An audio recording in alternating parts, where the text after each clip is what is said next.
जानकी जीवन स्मरण जय जय राम पार्वती पते हर हर महादेव पुंडलीक वरदा हरि विठ्ठल श्री अनंत कोटी ब्रह्मांड नायक राजाधिराज सच्चिदानंद सद्गुरु श्री ब्रह्मचैतन्य महाराज की जय. श्री महाराजांच्या सेवेमध्ये शिष्य लक्षणं बघत असताना कालपर्यंत आपण या समासातील 49 ओव्यांचा परामर्श पाहिला. काल विषय झाला की सत्शिष्याचं वैभव हे खरं म्हणजे त्याच्यावर असलेली सद्गुरूंची कृपा आहे आणि शिष्याच्या सापेक्ष बघायला गेल्यास सद्गुरू वचनांवरती त्याचा जो भाव आहे, दृढ भाव, हे त्याचं वैभव आहे. समर्थांनी सद्गुरू महिमा सांगता सांगता शिष्याचा सद्गुरूंप्रती कसा भाव असावा किंवा असतो हा विषयसुद्धा सांगितला. तिथून पुढे समर्थ आता शिष्याच्या आंतरिक दशेकडे वळतात की तो आतून कसा असला पाहिजे, अनुतापानं तापलेला असला पाहिजे आणि त्याच्यामुळं तो अंतर्शुद्ध झालेला असला पाहिजे. अर्थातच सद्गुरू वचनानं निवालेला असला पाहिजे. हे सांगताना ते 50व्या ओळीत काय म्हणतायत पहा. अंतरी अनुतापे तापले तेणे अंतरशुद्ध झाले, पुढे सद्गुरू वचने निवाले सच्छिष्याईसे. आता या अनुतापाला पाहणं अत्यंत गरजेचं आहे.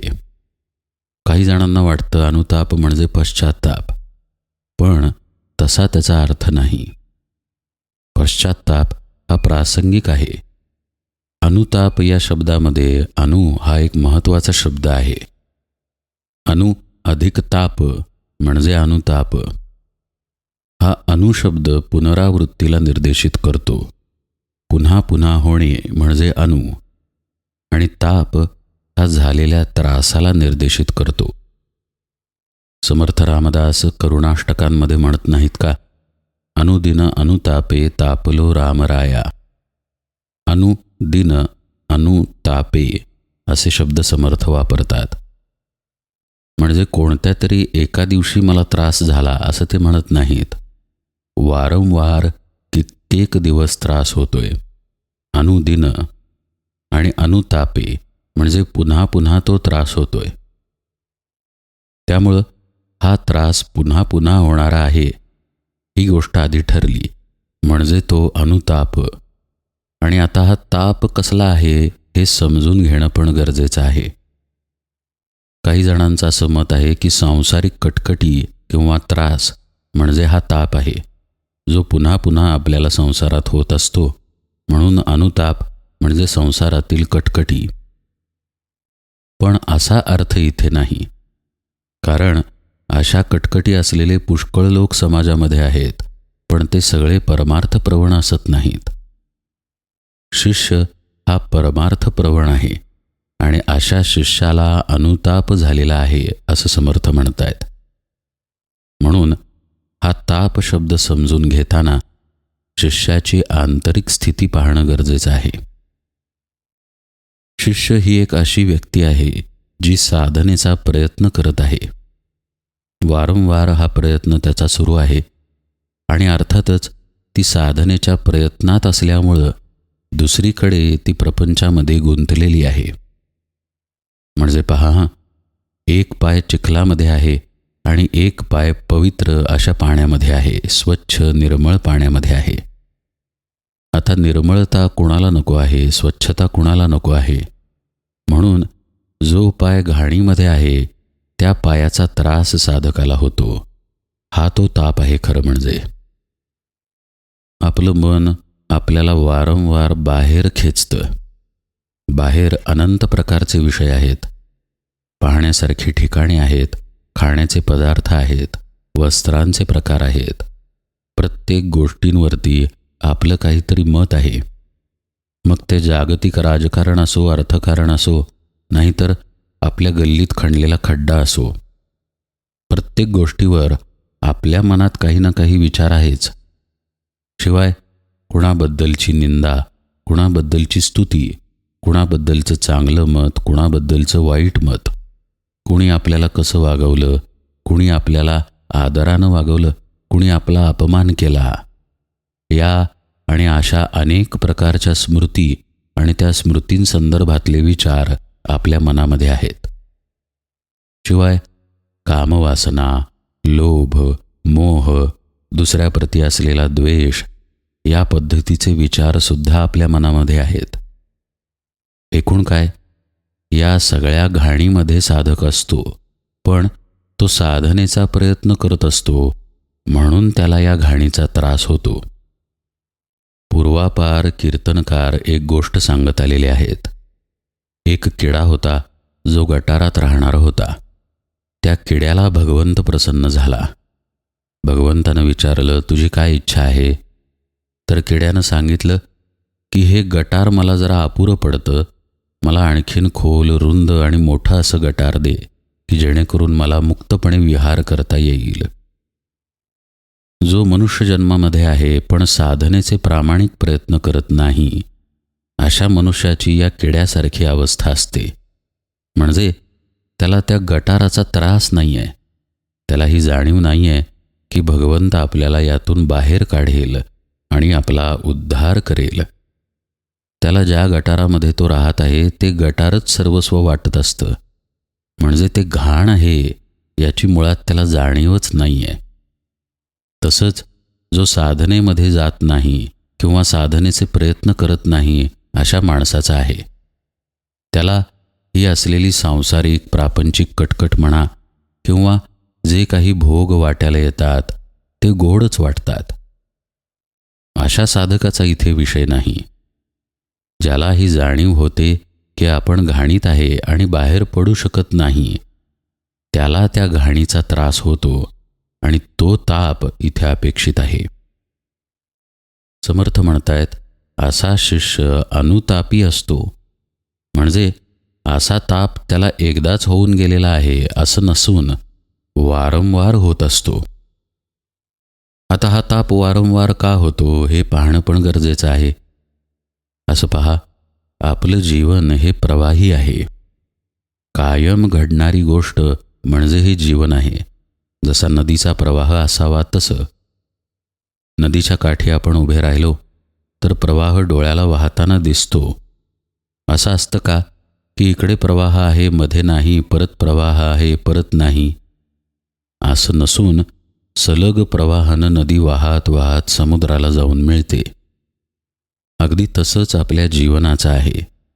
हा कायमस्वरूपीचा प्रवाह असल्यामुळं कायमस्वरूपी आपली खेच आत आणि बाहेर होत राहते. आपली म्हणजे जो साधनेचे प्रयत्न करतो त्याची. ज्यावेळी तो नामस्मरणाचा, ध्यानाचा प्रयत्न करतो त्यावेळी तो अंतर्मुखतेचा अभ्यास करतो. आपल्या मनाला, आपल्या चित्ताला शांत करण्याचा अभ्यास करतो. आणि हे मन आणि चित्त तर गुंतलं आहे विषयांमध्ये, त्यामुळे त्याची बाहेर धाव चालूच राहते. म्हणजे इथे एक प्रकारे खेच निर्माण होते. कुणीतरी त्याला आत खेचते आणि कुणीतरी त्याला बाहेर खेचते. आणि जीवन हे प्रवाहामध्ये सलग सुरू असल्यामुळं ही खेच पुन्हा पुन्हा घडत राहते. असं होत नाही की पहाटे ध्यानाला बसायचा प्रयत्न केला आणि ही खेच अनुभवाला आली आणि पुन्हा दुपारी आलीच नाही. पुन्हा पुन्हा येत राहते. कधीकधी सद्गुरू कृपेनं ही खेच कमी होते. साधक सहजासहजी अंतर्मुख होऊ शकतो, शांत होऊ शकतो. आपण शांत झालेलो आहोत, मनामध्ये आता कोणताही विचार नाही, अशा स्थितीचा अनुभव सुद्धा साधकाला येतो. पण तो काही क्षणांकरिता येतो. पुन्हा आपलं मन बाहेर धावायला लागतं आणि पुन्हा ही खेच चालू होते. म्हणून याला अनुताप अशी संज्ञा आहे. जर एकदाच तापाचा अनुभव आला आणि आपण प्रयत्नच सोडून दिला तर साधक अनुतापापर्यंत पोचणार नाही. असं पहा, नामस्मरणाला आपण बसलो आणि नामस्मरणात लक्ष न लागता बाकीचेच विचार बरेच येत आहेत. असा 1-2 वेळा अनुभव आल्यानंतर समजा आपण नामस्मरणाचा नादच सोडून दिला आणि कारण सांगितलं की अहो काय करून उपयोग, ते एकाग्रतेनं व्हायला पाहिजे, नाहीतरी मन लागत नाही आहे तर मग नाम घेऊन काय उपयोग. असं म्हणून जर आपण नामाचा प्रयत्न सोडून दिला तर आपल्याला फक्त ताप झाला आणि त्या तापामुळं आपण नामस्मरणाचा अभ्यास सोडला. अनुताप आपल्याला झाला नाही. समर्थ म्हणतायत, अनुतापानं शुद्धता येते. सोनं मुशीमध्ये गरम होतं पहा आणि वितळतं आणि झळाळतं. असं मुशीमध्ये जेव्हा सोनं गरम होतं त्यावेळी त्याच्यातल्या ज्या अशुद्धता आहेत त्या आपोआप बाहेर पडतात. त्याला हिणकस म्हणतात. हे अशुद्धपण बाहेर जाणं आणि त्याच्या ठिकाणी शुद्धता येणं ही गोष्ट घडली कशामुळं? नुसतं सोनं मुशीत गेल्यामुळं घडली नाही. मुशीमध्ये जाऊन ते तिथं राहिलं, याला फार महत्त्व आहे.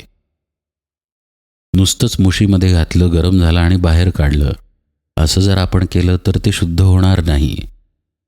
त्याला त्या मुशीत राहावं लागतं आणि हे राहणं अनुताप हा शब्द दर्शवतं. नंतर ते शुद्ध होईल, एकदम झळाळेल, पण त्यासाठी त्याला मुशीत पडून राहावं लागेल. त्याला तो ताप पुन्हा पुन्हा सहन करत राहावं लागेल. असंच साधकाच्या बाबतीत अनुताप करतो. त्याला त्रास होतो ही गोष्ट खरी आहे. सद्गुरूंनाही हे माहीत असतं. भगवंत म्हणा, सद्गुरू म्हणा, साधकाची ही तळमळ जाणून असतात. पण ही तळमळ ही आवश्यक आहे, कारण या तळमळीतून त्याला शुद्धता प्राप्त होते. आपले वडील किंवा पोहायला शिकवणारी जी व्यक्ती आहे त्याला हे माहीत असतं की याच्या नाकातोंडात पाणी जाते, तरी पण त्याला तो शिकवतो. तो बुडायला लागला तर त्याला आधार देतो. ऐकत नसेल तर गंमत म्हणून मुद्दामून बुडवतो. पण शेवटी त्यानं प्रयत्न करून हातपाय मारावेत आणि पोहायला शिकावं अशी शिकवणाऱ्याची इच्छा असते. तसंच सद्गुरूंचं आहे. शिष्य अनुतापी आहे हे कळत असतं सद्गुरूंना, पण त्या अनुतापामुळेच त्याला शुद्धता येणार आहे हे सुद्धा ते जाणून असतात. एकूण काय, ताप होणं महत्त्वाचं नसून तो अनुताप असणं हे साधनेमध्ये जास्त महत्त्वाचं आहे. वारंवार केला जाणारा प्रयत्न आपली एक प्रकारची गंभीरता दर्शवतो. आपल्याला खरोखर आत्मस्वरूप हवं आहे, त्याची आपल्याला चाड आहे, आपल्याला खरोखरची तहान लागलेली आहे ही दशा दर्शवतो. जी व्यक्ती ताप झाल्यानंतर आपले प्रयत्न सोडून देईल त्या व्यक्तीला इतकी गरजच नव्हती असा अर्थ स्पष्ट होतो. अनुताप मात्र साधकाची, शिष्याची तहान दर्शवतो की त्याला आपल्या आत्मस्वरूपाची खरोखरची तहान आहे. त्यामुळं जरी वारंवार आडवं काहीतरी आलं, जरी वारंवार विषयांमुळं मन बाहेर गेलं, वृत्ती बाहेर गेल्या, तरी तो पुन्हा पुन्हा त्या मनाला आवरण्याचा प्रयत्न करतो. आणि हा प्रत्येक प्रयत्न तापदायक आहे. आपली ओढ विषयांकडे जाते आणि आपल्याला साधायचं आहे मात्र आत्मस्वरूप. त्यामुळं हा प्रत्येक क्षण तापाचा आहे. जेव्हा हा क्षण क्षण वाढत जातो तेव्हा साधक अनुतापामध्ये येतो आणि मग त्याच्या अंतरामध्ये शुद्धता प्रगट होते. ही जी शुद्धता आहे ती शिष्याच्या ठिकाणी अपेक्षित आहे. म्हणून समर्थ म्हणतायत, अंतरी अनुतापे तापले, तेणे अंतर शुद्ध झाले. पुढे सद्गुरुवचने निवाले सच्छिष्यायसे. हा क्रमच समर्थांनी सांगून टाकला. अनुतापामुळं त्याची तळमळ होतीये, त्या तळमळीबरोबरच त्याच्यामध्ये शुद्धता पण येतीये. पण या सगळ्याला शांतता तेव्हाच प्राप्त होते जेव्हा सद्गुरू जवळ घेतात. असं पहा, लहान मूल दिवसभर शाळेमध्ये दंगा करतं, मस्ती करतं, खेळतं, अभ्यास करतं, शिक्षकांचा ओरडा खातं. दमून भागून जेव्हा दप्तर टाकून आईला येऊन बिलगतं तेव्हा ते खरं म्हणजे शांत होतं. तसं जो खरा अनुतापामध्ये तापलेला आहे आणि शुद्ध झालेला आहे त्याला जेव्हा सद्गुरू भेटतात तेव्हा तो निवतो, शांत होतो. सद्गुरू वचनामुळे निवणे हा विषय आपण निरूपणात परवाच एकदम विस्तृतपणे पाहिला आहे. सद्गुरूंचं वचन, त्यांनी दिलेला आधार, ते आपल्या पाठीशी आहेत याबद्दल निर्माण झालेला विश्वासपूर्ण भाव यानं या शिष्याला एक प्रकारची शांतता येते. तो शांत होतो, स्थिर होतो. आता त्याला ताप होत नाही. अनुताप त्यानं सहन केला. त्या शुद्धतेमुळं घडलं काय? शुद्धता ही जास्तीत जास्त अंतर्मुखता निर्देशित करते. जो जितका जास्त अंतर्मुख तितका जास्त शुद्ध, जो जितका बहिर्मुख तितका अशुद्ध, इतका साधा सरळ अर्थ आहे. अनुतापामुळं जास्तीत जास्त अंतर्मुखतेचा अभ्यास घडतो आणि मग साधनेमध्ये एक अशी अवस्था प्राप्त होते जेव्हा मनाला सांगितलं की तू आता विचार कर, तू आता विषयांकडे जा, बाहेर जा, तरीसुद्धा मन बाहेर जात नाही. ही जी अवस्था आहे ही शुद्धतेची अवस्था आहे. साधकाचं जीवन 2 स्तरांवरती सुरू असतं. जेव्हा तो साधना करतो किंवा करत आहे तेव्हाचं जीवन आणि जेव्हा तो साधना करत नाही आहे तेव्हाचं जीवन. तास, 2 तास, 3 तास साधक ध्यानाला बसेल, पण उरलेल्या 20-21 तासांचं काय? त्या तासांमध्ये सुद्धा त्याची कर्मे आहेत, त्याचे विचार आहेत, त्याचे भोग आहेत. म्हणजे साधना म्हणजे ध्यान नाम या व्यतिरिक्तचा एक मोठा काळ आहे आणि शांततेनं ध्यानाला बसलेला एक काळ आहे. या दोन्ही काळांमध्ये साधकाला सद्गुरुचरणी किंवा आपल्या आत्मस्वरूपाच्या ठिकाणी शांततेनं राहण्याचा अभ्यास करावा लागतो.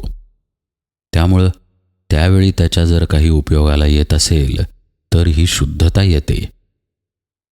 जो साधक अनुतापाने शुद्ध झालेला नाही त्याला एक वेळ ध्यानामध्ये शांततेचा अनुभव येईलही, पण ती शांतता तो त्याच्या जीवनामध्ये टिकवू शकणार नाही. ध्यानामध्ये अगदी एकाग्र होतोय, नामस्मरणामध्ये अगदी तल्लीन होतोय, पण नंतर बायकोवरती ओरडतोय, घरच्यांवरती संताप करतोय, बाहेरच्यांवरती संताप करतोय, तर तो कसला साधक? साधकाची अवस्था अखंडत्वानं समान पाहिजे. 2 शब्द महत्त्वाचे आहेत, अखंड आणि समान.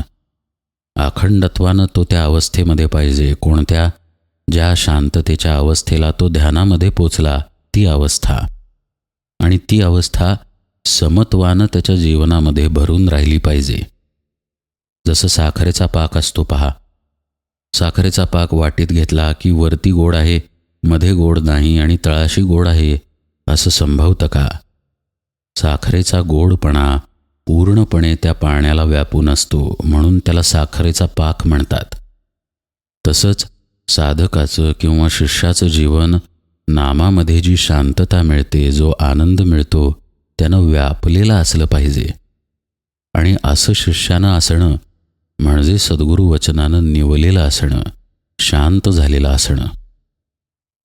म्हणजे सद्गुरू वचने निवाले या अवस्थेच्या मागे ही अवस्था येण्याच्या आधी 2 महत्त्वाच्या अवस्था आल्या.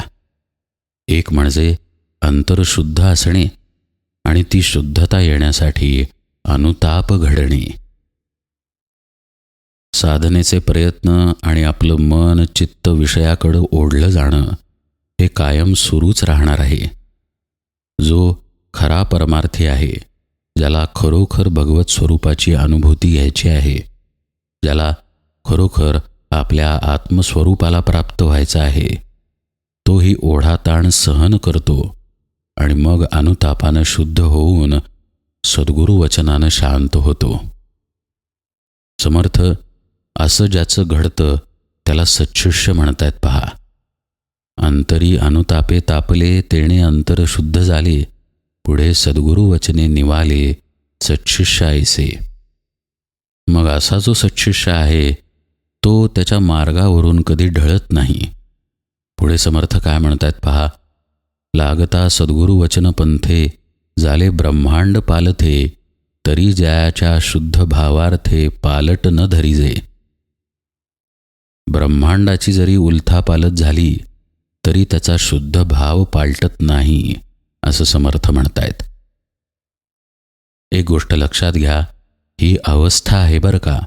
कारण अनुताप आणि त्याच्यानंतरची शुद्धता आणि त्याच्यानंतर सद्गुरू वचनानं निवणं, शांत होणं, या पायऱ्यांवरून साधक गेलेला आहे. आपलं असं नाही आहे, हे कधी होणार, अशा पद्धतीचा निराशाजनक विचार करू नये. समर्थ शिष्याच्या अवस्था सांगतायत, शिष्याकडून असलेल्या अपेक्षा, त्याचं लक्षण सांगतायत. त्यामुळं जेव्हा ते म्हणतात की शिष्याचा भाव हलत नाही, भाव दृढ राहतो, मग अगदी ब्रह्मांड जरी पालथं झालं तरी, तेव्हा अर्थातच ते या अवस्थेला निर्देशित करतायत.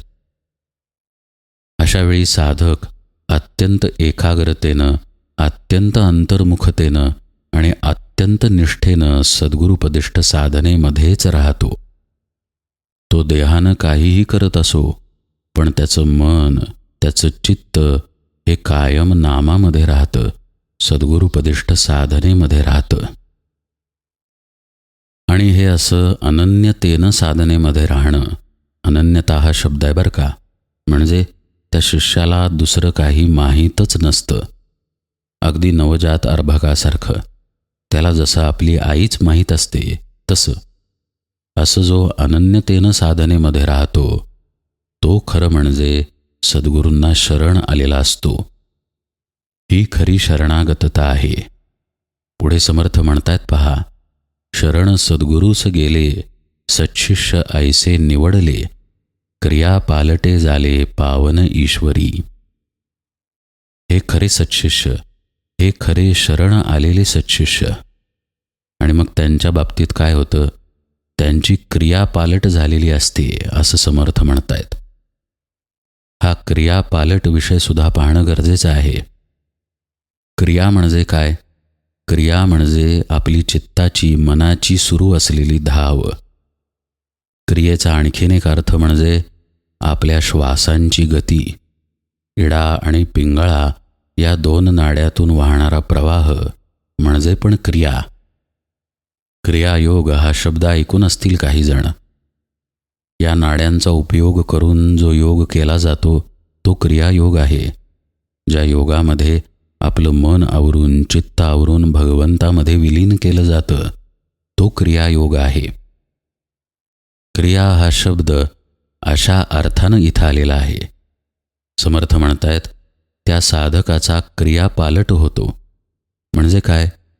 ज्या ठिकाणी चित्ताची धाव होती, मनाची धाव होती, वृत्तींची धाव होती, तिथून ती आता पालटली, बदलली. कुठे आली? अर्थातच भगवंताकडे आली.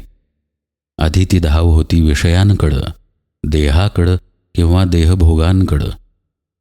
जे नश्वर आहे तिकडे त्या क्रियेची धाव होती, त्यात पालट झाला आणि ती क्रिया वळली भगवंताकडं. समर्थ म्हणतायत, असा शिष्य खऱ्या अर्थानं पावन होतो आणि भगवत स्वरूपामध्ये विलीन होऊन जातो.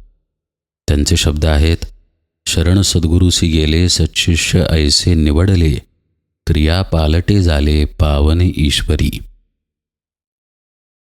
इडा आणि पिंगळा या दृष्टीनं सुद्धा क्रियापालट आपण पाहूया. आपल्या चित्तवृत्तींचं प्रतिबिंब इडा आणि पिंगळेमध्ये पडतं. ज्यावेळी चित्त, मन अस्वस्थ असतं, त्यावेळी श्वास वेगानं वाहतात. राग आल्यानंतर, भूक लागल्यानंतर, कामवासना उपभोगताना, निद्रा घेत असताना किंवा द्वेष, मत्सर इत्यादी अंतरामध्ये खेळत असताना आपल्या श्वासांची गती जास्त असते. जेव्हा आपण शांत असतो, एकचित्त असतो, एकाग्र असतो, तेव्हा श्वासांची गतीसुद्धा शांत होते. जी क्रिया श्वासांची सुरू आहे, ती क्रिया आपण कितपत विषयाधीन आहोत हे दाखवते. विषयासक्त मनुष्याची क्रिया बहिर्मुख असते, तर जो विषयांपासून लांब गेलेला आहे, अंतरामध्ये वळलेला आहे, त्याची क्रिया अंतर्मुख झालेली असते. बहिर्मुख क्रिया म्हणजे काय? बाहेर वाहणारे अनियंत्रित श्वास. आणि अंतर्मुख क्रिया म्हणजेच सूक्ष्म झालेले श्वास. जो अंतरामध्ये शांत झालेला आहे, त्याचं प्रतिबिंब त्याच्या श्वासांमध्ये उमटतं. त्याचे श्वाससुद्धा संथलयीत सुरू असतात. आणि असे संथलयीतील श्वास नंतर सुषुम्नेतून व्हायला लागतात. इडा आणि पिंगळा यांच्यामधून श्वास सुषुम्नेमध्ये शिरतो आणि मग साधक त्या मार्गानं आपल्या चिदाकाशामध्ये शिरतो. ही जी प्रक्रिया आहे ही घडणं म्हणजे क्रिया पालट होणं. आधी क्रिया सुरू होती बाहेर, त्यावेळी सुषुम्ना बंदच होती. नंतर क्रिया आत सुरू झाली आणि सुषुम्नेचं द्वार उघडून साधक त्या मार्गानं चिदाकाशामध्ये पोचला. हे घडणं म्हणजे क्रिया पालट होणं. मन आणि चित्त शांत झाल्यामुळं क्रिया पालट होणं किंवा सुषुम्नेच्या मार्गानं वर गेल्यामुळं क्रिया पालट होणं, काहीही घडलं तरी ते घडण्यासाठी आधी सद्गुरूंना शरण जाण्याची क्रिया घडावी लागते. सद्गुरूंना शरण असणे या अवस्थेमध्ये साधकाला यावे लागते. त्या अवस्थेला येण्यासाठी त्यांना अनुतापानं शुद्ध होणं आणि नंतर सद्गुरू वचनांमध्ये शांत होणं आवश्यक आहे.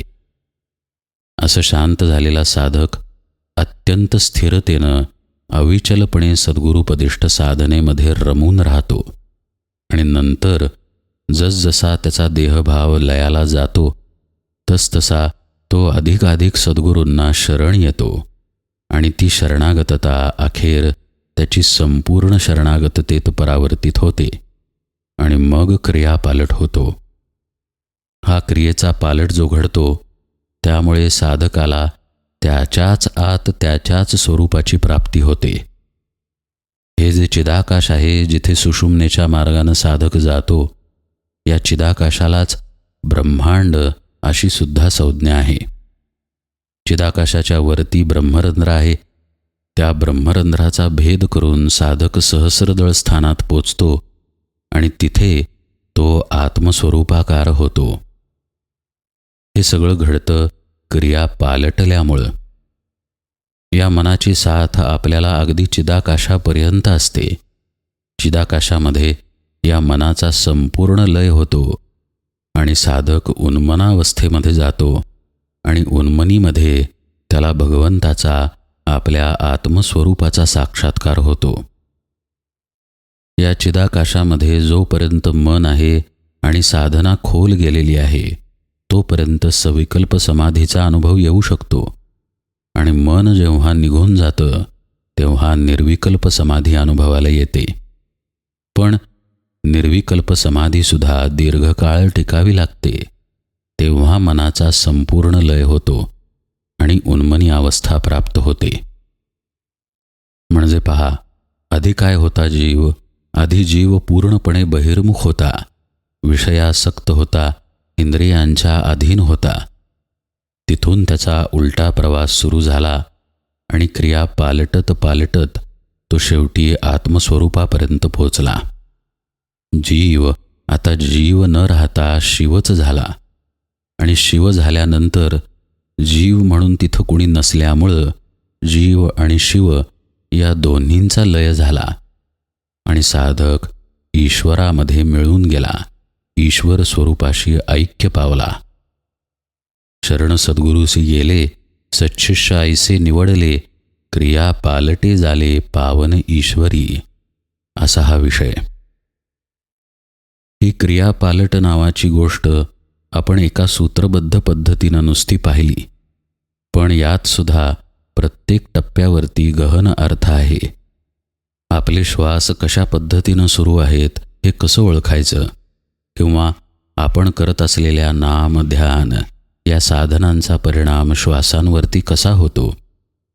साधक अंतर्मुख होतो म्हणजे नेमकं इडा आणि पिंगळेमध्ये काय घडतं, सुषुम्ना ही काय आहे आणि तिथून इडा आणि पिंगला बंद होऊन सुषुम्ना उघडते कशी. साधक त्यात शिरून चिदाकाशामध्ये मनाचा लय कसा करतो. यामध्ये येणाऱ्या शून्यावस्था, अमनावस्था, उन्मनावस्था आणि उन्मनीच्या आधी येणारी तुर्या अवस्था यांचं काय महत्त्व आहे, असा सगळा विस्तार या साधन मार्गाचा आहे. आणि या साधन मार्गाला अनुसरायच्या निरनिराळ्या पद्धती आहेत. कुणी ध्यान करेल, कुणी नामस्मरण करेल, कुणी कुंडलिनी योग करेल, कुणी हठयोग करेल, कुणी सहज योग करेल, तर कुणी आणि काही. प्रकार पुष्कळ आहेत, पण साधकाला शेवटी देहबुद्धी टाकूनच आत्मस्वरूपापर्यंत जावं लागतं आणि तेही सद्गुरू कृपेनंच. ही परमार्थ साधनेतील वस्तुस्थिती आहे. स्वकर्तृत्वावर अभिमानानं साधण्याचा हा मार्ग नाही. सद्गुरूंची नितांत आवश्यकता आहे आणि सद्गुरू सत्शिष्य संबंध तयार होण्यासाठी शिष्य लक्षणं समजून घेणं आवश्यक आहे. अशा प्रकारे केवळ एक शब्द क्रिया पालट यातून समर्थांनी साधनेतील गूढतासुद्धा सांगितली. आणि ही गूढता सांगताना बरोबरीनं त्यांनी शिष्याचं लक्षण सांगितलं की त्यानं कसं असावं, कसं शरण जावं, कसं अनुतापानं शुद्ध व्हावं आणि कसं सद्गुरू वचनांमध्ये शांत व्हावं. ही लक्षणं सांगताना समर्थ इथून पुढे काय म्हणतायत ते आता आपण यथावकाश पाहूया. आज निरूपण सेवेला इथेच विराम देतो. जानकी जीवन स्मरण जय जय राम.